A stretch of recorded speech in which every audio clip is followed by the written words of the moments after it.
Good morning, good afternoon, good evening to you or me, wherever. This is here if you need it.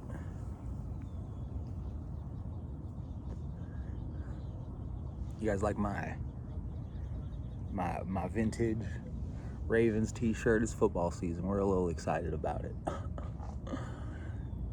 I just completed my 7th day of a water fast, and it can make me emotional, man. It's just a deep experience. You know, it's the longest I've ever gone, and I think the most important thing I've taken away from it, because I don't really have much to ponder about this morning. I think it's just more just an expression of gratitude. The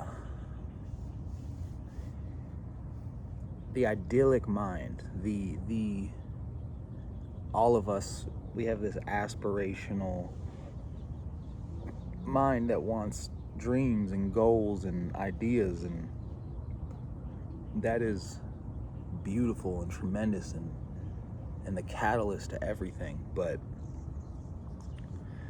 when you go on fast like this and you get really quiet and you really can sit inside yourself, I think the biggest thing that I learned was the importance on understanding the limitations you set for yourself, and how those limitations, no matter how big and bold and bright your idealistic mind is for your visions, those limitations sit within your subconscious and your nervous system. You know, like it's like I said before, if you argue for your limitations, you'll surely keep them. Like there are feelings that, unless you really dig into that part of it, you can't fully embody it. And the name of the game is embodiment. Whatever you want is on the other side of embodying it. And naturally, because our nervous system is designed to highlight threats. That's survival, that's evolution, that's time period, that's growth. It's designed to find threats. That's how we've stayed alive for so long. And naturally, if you've been burned, if anything as bad has happened to you, you've had a bad breakup, you got fired, you got sick, whatever it is, your body has registered these threats and is holding on to them. And it's just biology. It's nothing personal. And I think through processes like this is when you really get a chance to get so still and quiet that you could recognize it, that you can grant permission to loosen up on those feelings. You know, it's a magical experience, man, because those limitations, you know, they exist, and there's no way of acting around like they don't. And I feel like what this fast is really honed in for me is that no matter how grandiose your vision is for yourself, for friends, for whoever, until you can feel and embody it on a subconscious level, it's just not fully gonna manifest. And so I just think, you know, today, much like any day,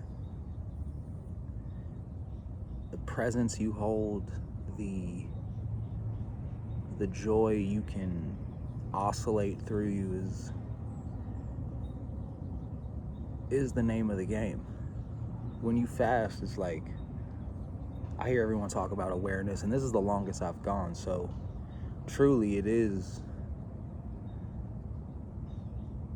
it's outer awareness, but it's such inner awareness. It's such inner awareness.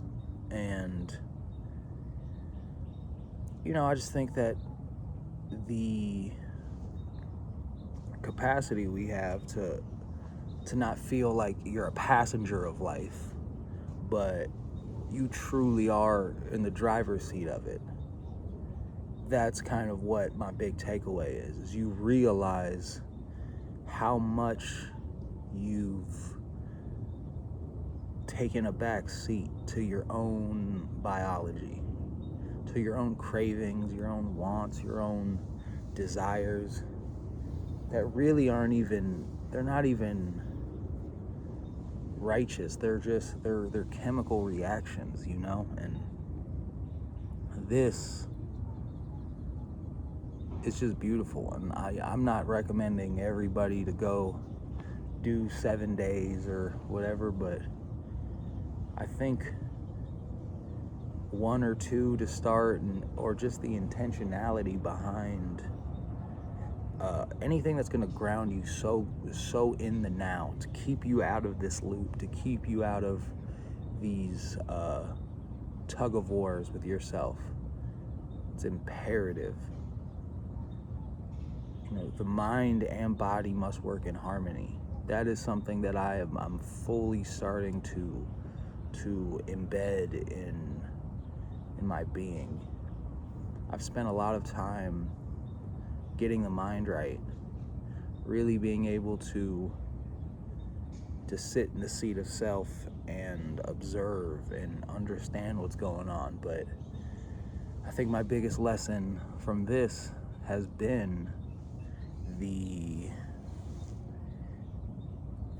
necessity for mind and body harmony. What do they say? It's like, I forget the percentage, but it's like 80% of your serotonin is stored in your gut. Like,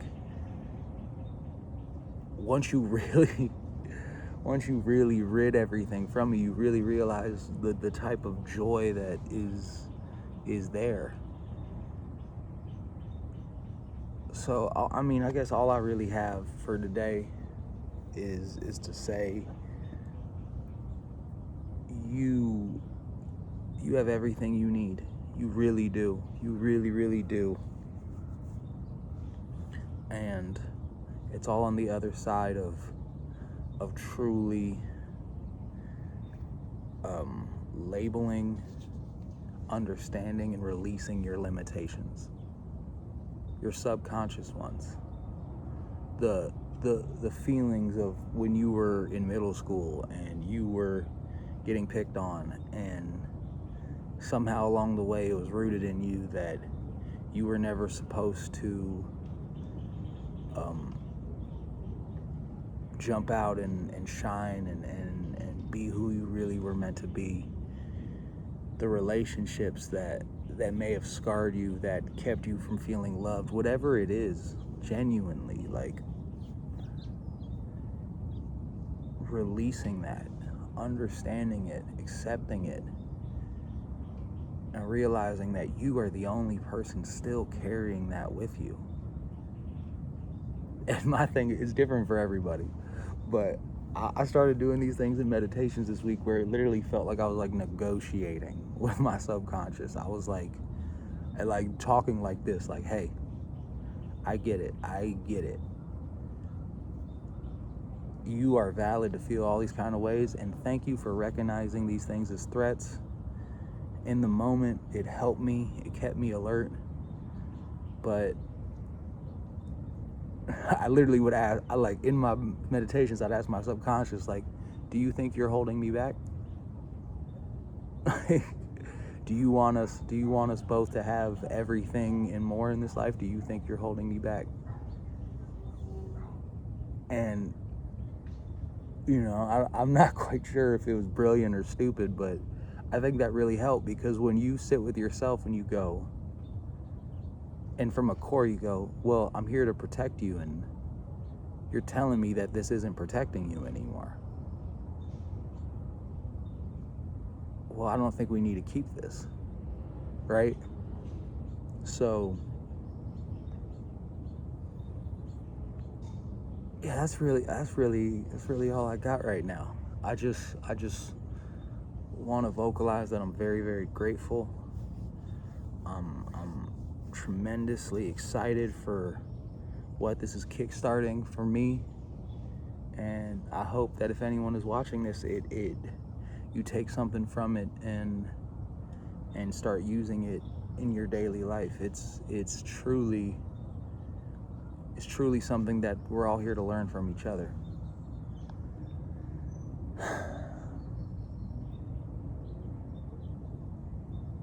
It's beautiful.